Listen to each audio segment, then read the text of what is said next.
Welcome to the Wallflower Wellness Podcast. I'm your host, Erica, and I teach people how to heal their nervous system through reflex integration and trauma-informed approaches to movement. On this podcast, we explore what the holistic healing journey can look like for a Christian, bringing everything back to the truth of Scripture. Because healing shouldn't come with spiritual confusion. It should bring you closer to the God who designed your body to heal. Hey everyone, welcome back to the Wallflower Wellness Podcast. I'm Erica, and you know me, I love talking about all things trauma-informed care and reflex integration. Well, today we are going to get a little nerdy. Today is for the nerds. Class is in session. We're going to go there. So I really want to unpack more of the definition of reflex integration because those two words themselves are a little nebulous. They're a little like, what does that even mean? What's a reflex? What does it mean to be integrated? How does this affect me again? So today I really want to focus on more of the definition of a reflex because that in itself is a little bit of a complicated concept. So let's get back to the basics and talk about what an actual reflex is. Now, before I do that, I want to clear up a common misunderstanding that I get when I say I do reflex integration. A lot of times, the first thing a person will ask me is, "Oh, so you work on feet?" And that's true and false. Uh, what I don't do is reflexology. That's usually what people have in their head when they hear reflex is they think reflexology, which I don't even know what the definition of is really. I probably should have looked that up before I started this, but reflexology, to my best understanding, is when people work only on the feet to access like different organ systems. And even though there are reflexes that are related to the feet, there are feet reflexes. It is not reflexology. So I do work with feet, but I am not reflexologist. Those are two different things. So that if you had that in your head when you were thinking reflex integration, you can cross that out. So that is not what we're doing. Okay.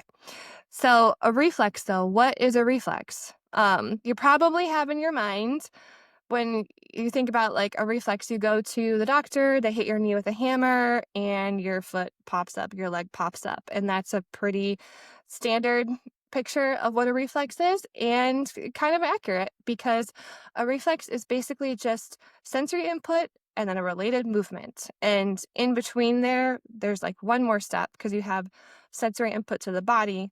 It gets processed either at the level of the spinal cord or the brain, and then a corresponding movement fires. So those three main things: sensory, then processing, then movement. And so it's specifically this movement that it's an automatic movement for the purpose of survival and or safety. And then these reflexes eventually evolve from, we're just a bundle of reflexes when we're born, and they evolve into voluntary movements that we can control later.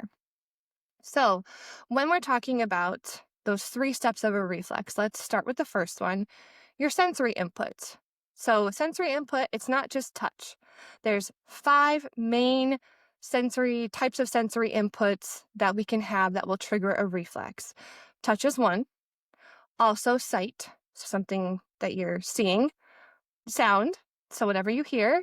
And then the other two are proprioception and vestibular. Those are not as well known. So proprioceptive input is basically any sensory feedback given to like your muscles, joints, tendons, and bones that inform your body of how it's moving. So this is the reason why when you can lift your arm up over your head and you can have your eyes closed so you're not witnessing the fact that your arm is above your head, but you know it's up there because you can feel the way that your muscles are pulling on the bones differently than when your arm is down. That's your proprioceptive feedback of just all the information constantly being given to the brain to tell you how you're moving. So that's proprioception. Then you have vestibular input.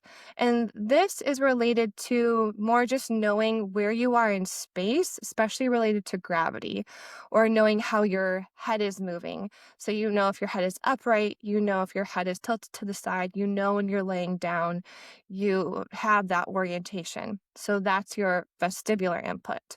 So those two things, vestibular input and proprioceptive input, can also trigger reflexes in the same way just a touch or seeing something or hearing something can. So those are your 5 main categories of the sensory inputs that can trigger a reflex. So when you've got your reflex, something comes in via the sensory system and it's processed, again, either at the level of the spinal cord for a very quick response or like by the brain or working together. And then that movement happens. So it's this circuit of sensory in, process, motor, out. So I'll say that probably a lot more. That's the basic understanding that I want you to have when you think about your reflexes.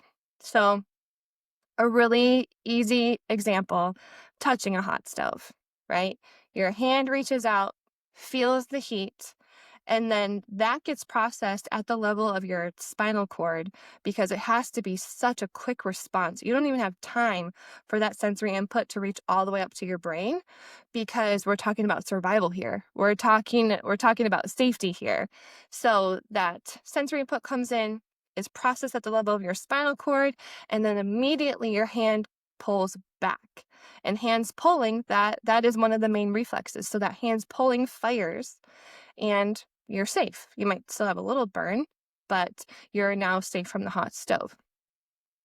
Another good example would be like slipping on ice. So I live in Michigan, which means I run into this a lot. So my cold weather friends know what I'm talking about. If you've ever been walking and hit a patch of ice, and all of a sudden your body is doing dance moves you didn't know you had. All of a sudden your shoulders flying back, hips flying forward, spine is rotating all around for you to try to maintain your balance. So if your body is doing the right thing, hopefully you don't actually fall, but you have this split second where reflexes fire together to help you maintain your balance, and then you can keep walking. And bummer if you do fall. Usually, like the reflexes try the best they can. But then typically, once that's passed and you're walking again, you have control over all those movements. You can move your shoulder the way you want to. You can move your spine the way you want to. That split second where your reflexive movements took over is gone. And quick side note. When we have reflexes that are more disintegrated, like imagine that you touch that hot stove, your hand is pulled back, and then it doesn't move out again.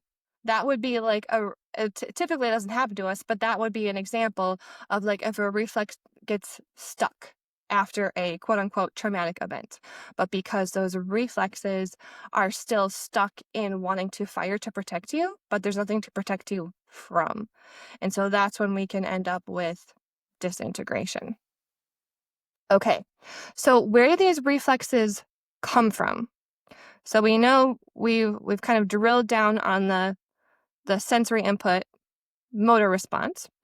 So where do these come from? Well, we have to kind of really go back to when you were tiny to talk about this. So when you were just made up of 32 cells, you weren't like alive very long. You weren't around very long at all. I believe the technical term is blastocyst. And at that time, there were 16 possible movement and vibrational patterns that you could have been making, either at the same time or just differently. And so those vibrational patterns of just those 32 cells help guide the growth and development of the fetus. And because when you're there in the womb, I think maybe you haven't even thought about this, but it's not that you just have some cells, like a blob of cells that's just floating around, and then an arm starts to grow and a leg starts to grow and a nose starts to grow, and we're just floating around kind of passively waiting for things to happen. No, your growth and development is super active. And so it's those vibrational patterns that guide and drive the way that your body grows and develops. So, an easy example is thinking about how your hand develops. So, it's not just that you've got this arm and then your hand slowly shoots out.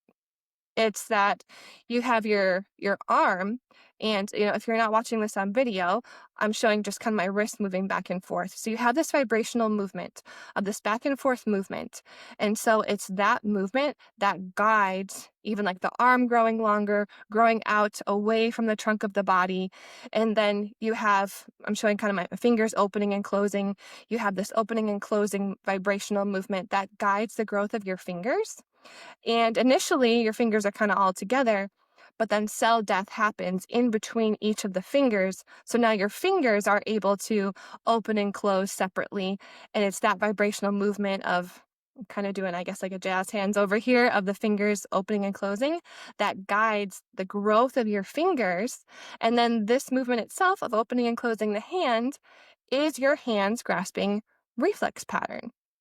So, and that's basically how all of the reflex help to guide the growth and development of your whole body, whether it's your spine, your neck, your legs, your feet, your arms. It's these vibrations that turn into reflexive patterns, and then it's these reflexive movements that actually guide the baby to be born. So it's the movements of the spine or the shoulder or turning the head that helps the baby to find its way out of the womb when you have like a vaginal delivery. And that's really like the main purpose of the in utero reflexes is to help the baby to be born.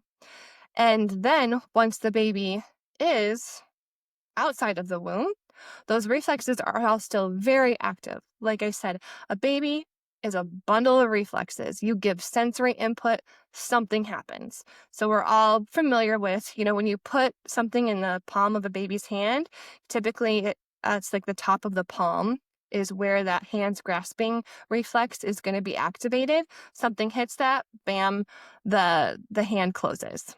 And you probably all seen that famous picture of, I think a doctor was performing surgery in utero and the hand reached out and like curled around and it's like super cute and tiny.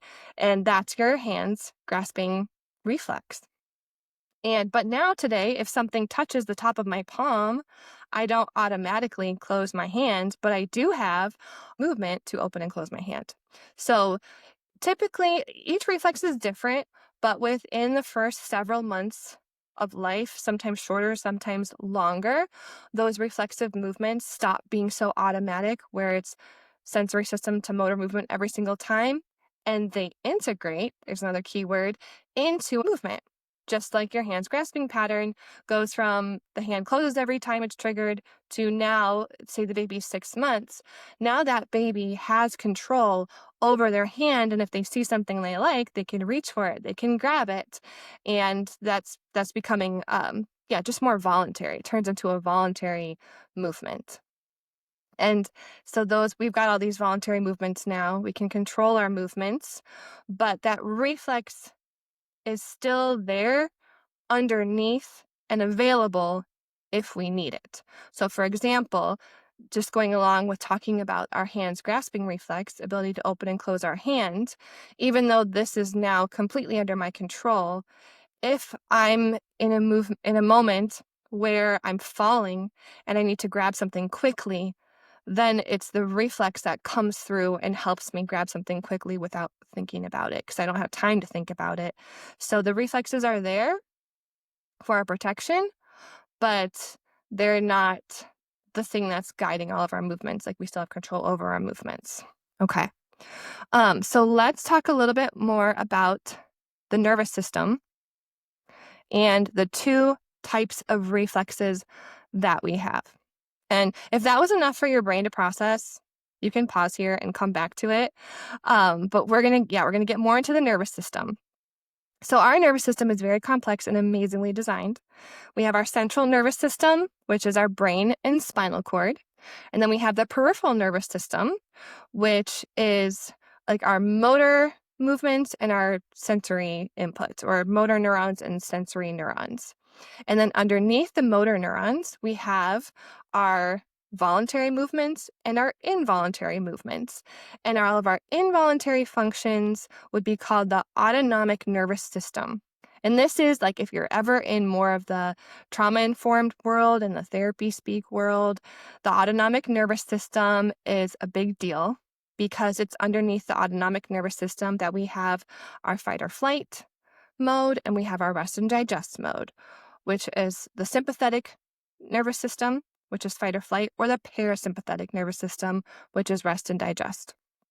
And so it's underneath these two divisions of the autonomic nervous system that we have two different types of reflexes. Okay, so let's start with the types of reflexes that fall under your sympathetic nervous system or your fight or flight, that fight or flight portion.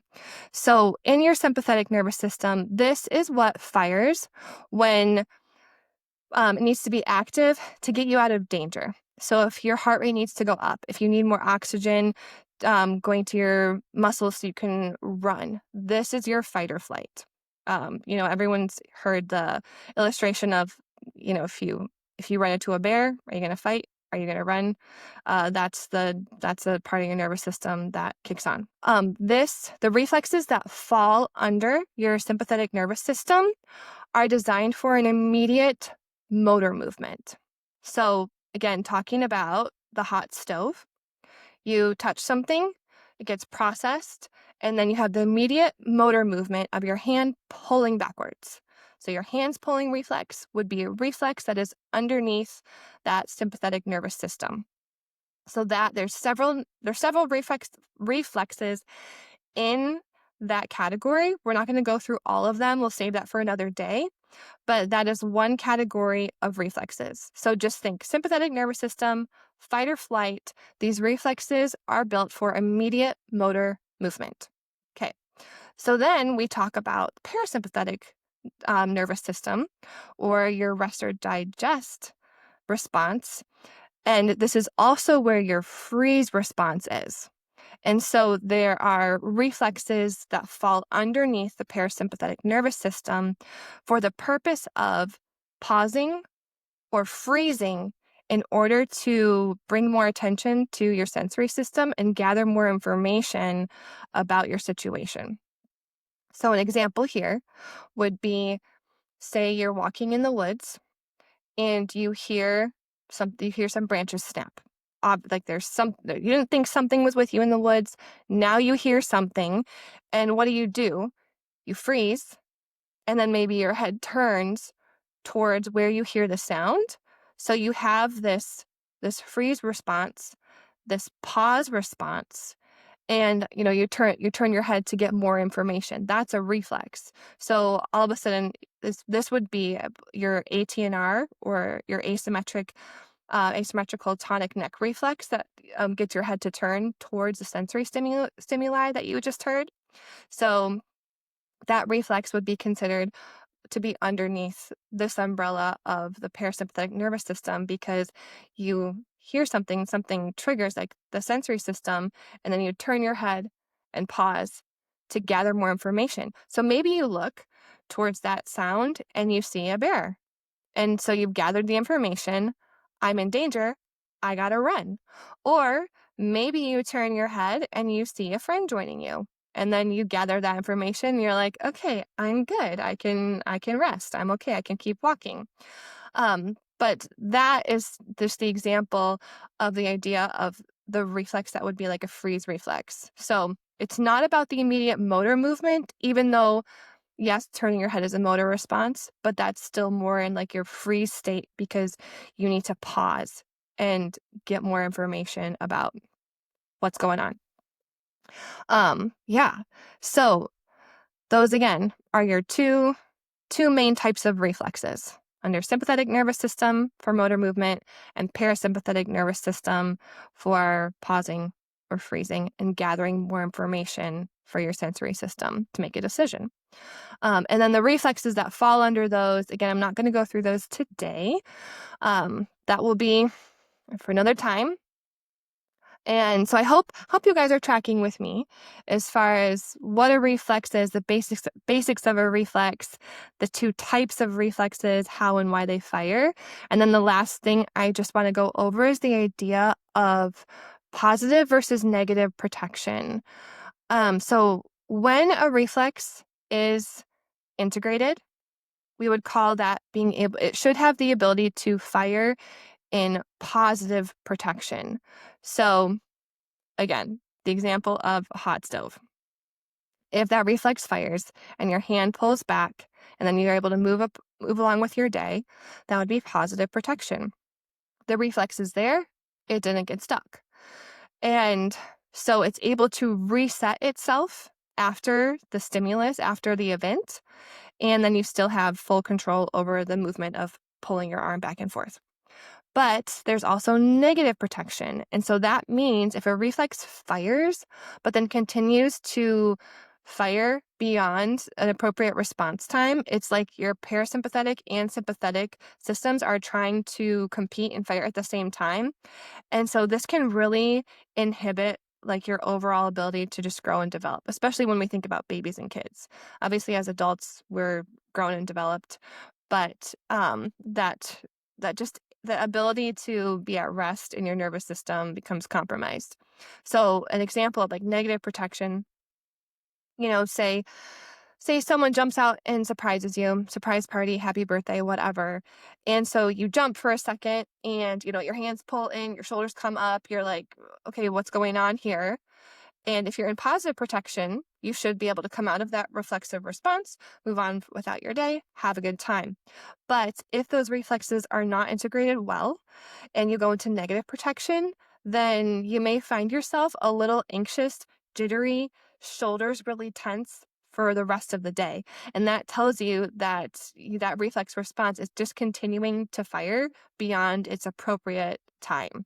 So you should not hours later still be feeling the effects of that reflex firing. So again, positive and negative protection is key because the fact that we have reflexes and that they show up is a really good thing. The problem that happens in a traumatic experience is that the reflexes show up, and for whatever reason, our mind never gets the message that the danger is over, that we're safe. And so those reflexes subconsciously still feel the need to fire. It's either they're like over fire or they you feel that your body kind of loses the ability to access them. So subconsciously your brain knows like if I fall, my hands aren't going to do what they're supposed to do. And that can cause like just underlying subconscious unrest, really. Um, so yeah, so that's kind of like reflexes 101, real basic. So for the nerds that are still here, thank you.